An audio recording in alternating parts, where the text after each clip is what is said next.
নমস্কাৰ বন্ধুসকল, আজি এটা নতুন ভিডিও লৈ আহিছো ফ্লিপকাৰ্টৰ বিষয়ে। ফ্লিপকাৰ্টৰ সুপাৰ কইন্সৰ যোগেদি কেনেদৰে 1 টকাত শ্বপিং কৰিব পাৰি বহুতে হয়তো জানে, যিবিলাকে নাজানে তেওঁলোকৰ কাৰণে ভিডিওটো বনোৱা হৈছে। ভিডিওটো শেষলৈকে চাব। যদি আপুনি মোৰ চেনেলটোত নতুন হয় সাবস্ক্ৰাইব কৰিবলৈ নাপাহৰিব। বলক ভিডিওটো আৰম্ভ কৰোঁ। মই এতিয়া ফ্লিপকাৰ্টৰ এপছটো ওপেন কৰি লৈছো।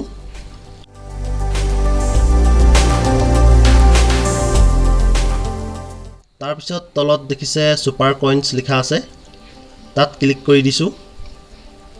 এতিয়া মোৰ দেখিছে 458 টা সুপাৰ কইন্স আছে।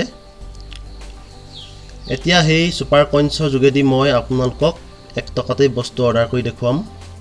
এতিয়া দেখিছে 149.99 199।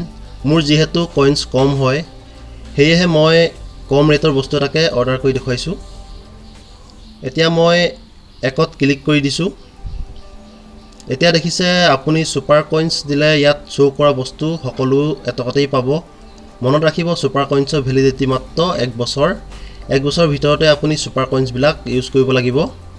সুপাৰ কইন্সৰ বিষয়ে বহলাই আন এটা ভিডিও বনাম, তাত আপোনালোকে জানিব পাৰিব। যদি চেনেলটো সাবস্ক্ৰাইব কৰা নাই কৰি থব। আপোনালোকে মাজে মাজে চেক কৰি থাকিব, কেতিয়াবা এটকাতে বহুত ভাল বস্তু পোৱা যায়। এতিয়া মই স্ক্ৰুড্ৰাইভাৰ সেটটোতে ক্লিক কৰি দিছো। বহুত ভাল হয়, লগতে টেষ্টাৰো হয়। আগতে মই আন এজন ল'ৰাক আনি দিছিলো অৰ্ডাৰ কৰি, এতিয়া নিজলৈ আনিছো।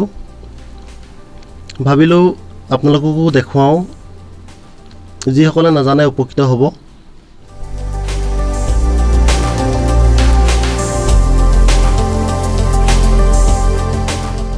এতিয়া বাই নাও কৰি দিছো।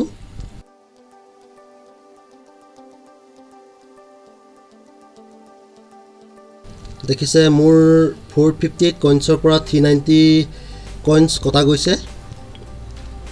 মাত্ৰ মই 1 টকা পেমেন্ট কৰিলে হ'ব।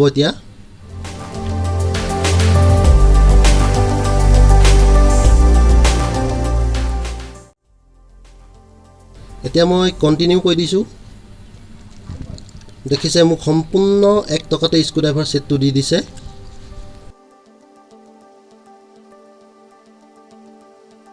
এতিয়া কেশ অন ডেলিভাৰীত ক্লিক কৰি প্লেচ অৰ্ডাৰত ক্লিক কৰিছো।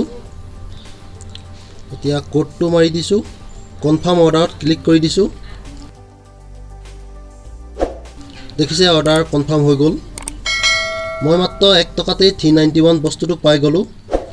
আপোনালোকেও যিবিলাকে ফ্লিপকাৰ্ট ইউজ কৰে একাউণ্টত গৈ চেক কৰিব আৰু কইন্সৰ যোগেদি শ্বপিং কৰিব পাৰিব। আজিলৈ ভিডিওটো ইমানেই। যদি ভাল লাগিলে লাইক কৰিব, কমেণ্ট কৰিব, শ্বেয়াৰ কৰিব, সাবস্ক্ৰাইব কৰিব, লগতে থকা বেল আইকনটো দবাই থব, যাতে আহিবলগীয়া ভিডিঅ'সমূহ আপোনালোকে পাই থাকে।